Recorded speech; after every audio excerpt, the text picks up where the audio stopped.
Men bu ishni qilib baqqan yoki qilib baqmagan, sinab baqqan, tetib baqmagan, ko'rib baqqan, o'ylab baqmagan, bu gapni azaldan anglab baqmagan, o'z beshimdan o'tkazib baqqan yoki baqmagan, u yerga berib baqqan yoki baqmagan degandek ma'lum bir ish ustidagi tajriba saboqlaringiz ustida so'zlaganda, boshqalar bilan paranda bo'lganda va yoki ingliz tilida har qanday bir 100 turani imtihon berayotgan vaqtingizda bo'lsa, bu xil jumla shakllari sizga intayin cho'ng yordamda bo'ldi. Addisi ingliz tili saviyangizning o'sishi uchun davolg'ish rol o'ynaydi. Bu xil jumla shaklini o'rganmoqchi bo'lsangiz, diqqatingiz bugungi videoda bo'lsin. Salom do'stlar, welcome to English with Erkin YouTube channel. I'm Erkin. Ingliz tilini o'zgacha erkin, yangi o'rganmoqchi bo'lsangiz, bu kanalning yaxshi do'sti bo'ling.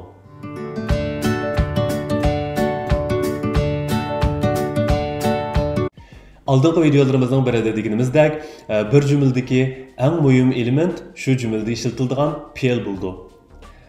Bir fe'lning o'xshamagan shakli jumlaning ma'nosini o'zgartirdi, jumlaning zamonini o'zgartirdi.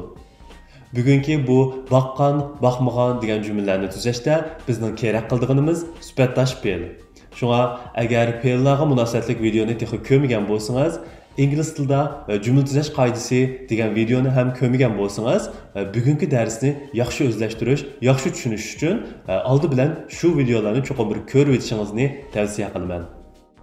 Bu biz deydigan baqqan, baqmagan degan jumlalar bo'lsa, grammatikalik jihatdan present perfect simple, ya'ni hozirgi zaman mukammal shaklga tava bo'ldi.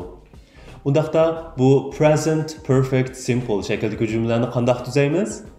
Bugun biz mushu baqqan, baqmagan degan jumlalarga munosabatli bo'lgan present perfect simple ning qoida qonuniyatlari bilan tanishamiz.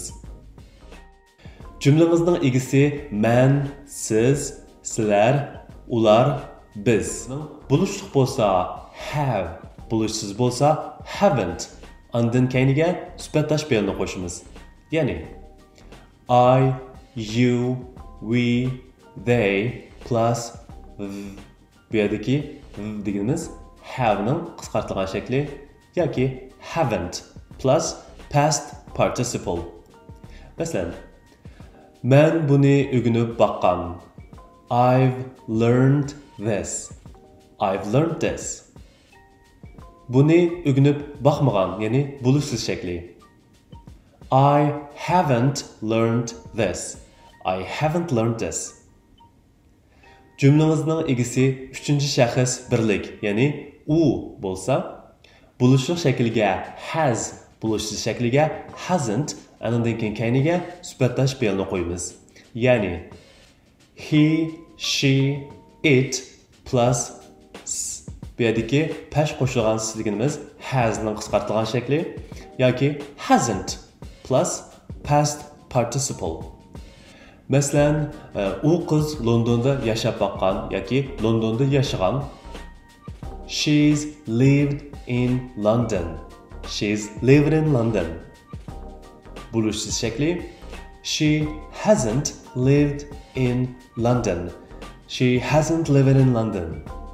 Yuqorqi misollardagi jumlalarning ichiga azaldan, bundan burun, texi, allaburun qatorliq so'zlarni ishlatish orqali jumlangizni texmo beyitsangiz bo'ldi.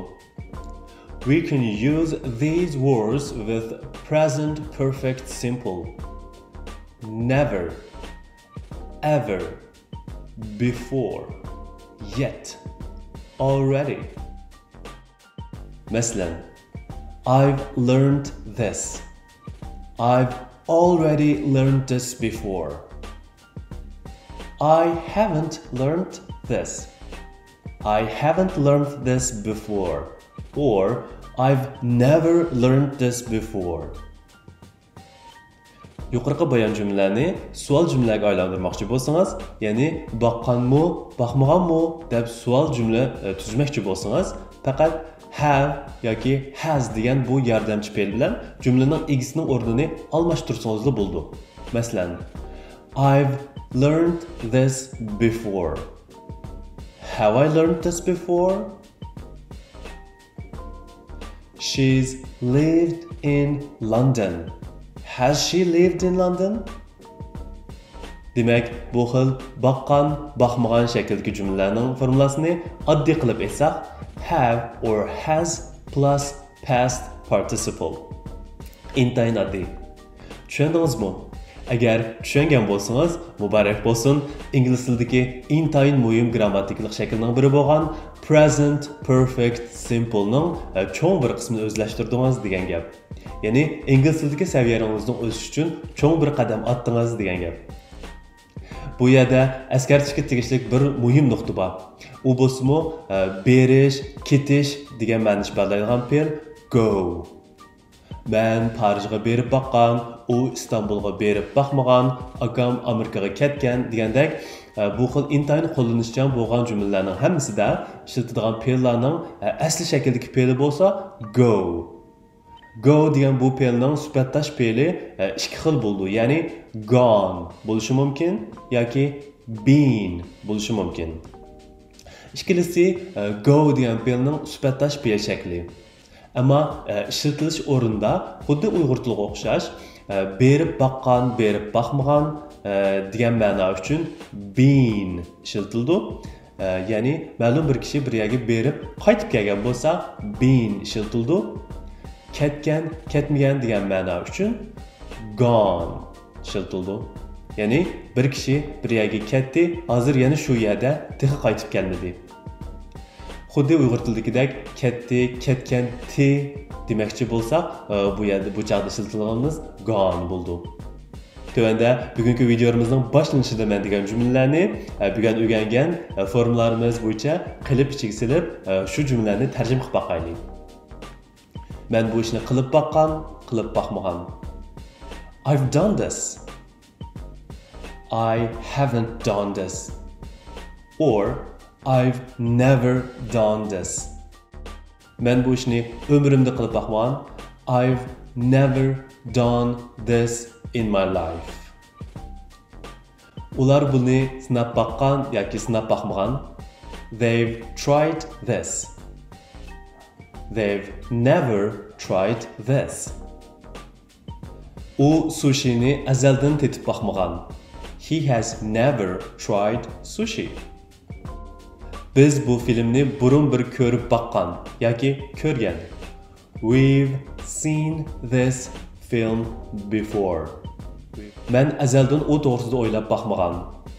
I've never thought about that. Men bu gapni azaldan anglab baqmagan. I've never heard this before. Öz beshingdan o'tkazib baqqan yoki sen buni öz beshingdan texi o'tkazib baqmagan. You've experienced this. You haven't experienced this yet. Men Yaponiyaga berib baqqan yoki Yaponiyaga azaldan berib baqmagan demoqchi bo'lsangiz, I've been to Japan. I've never been to Japan. Siz qanday ishlarni qilib baqqan, baqmagan? O'zingiz xohlagan mazmunda bir jumla tuzab, video ostidagi inkas qismiga yozib qo'yishni unutmang. Xo'sh do'stlar, bugungi darsimizning mazmuni mushag'icha bo'ldi. Kelar hafta ko'rishaylik. Xayr xo'sh.